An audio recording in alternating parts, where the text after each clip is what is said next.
புதுச்சேரியில் விநாயகர் சதுர்த்தி விழா வெகு விமர்சையாக கொண்டாடப்பட்டது. பொதுமக்கள் தங்களின் வீடுகளில் வைத்து வழிபட்ட விநாயகர் சிலைகளை கடற்கரையில் கரைத்து வருகின்றனர். முழுமுதற் கடவுளான விநாயகருக்கு ஆண்டுதோறும் ஆவணி மாதத்தில் சதுர்த்தி விழா எடுப்பது வழக்கம். அந்த வகையில் இந்த ஆண்டு கடந்த 7ஆம் தேதி விநாயகர் சதுர்த்தி விழா கோலாகலமாக கொண்டாடப்பட்டது.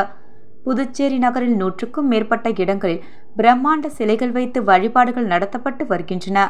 வீடுகளில் கடந்த 7ஆம் தேதி களிமண் விநாயகர் சிலைகளை பொதுமக்கள் வைத்து வழிபாடு நடத்தினர்.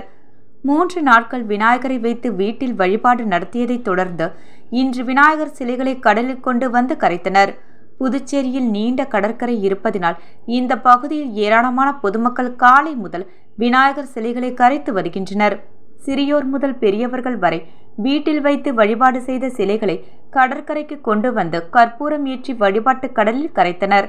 அவர்களுக்கு அப்பகுதியில் உள்ள மீனவர்களும் சிறுவர்களும் சிலைகளை கொண்டு சென்று கடலில் கரைப்பதற்கு உதவி செய்தனர்.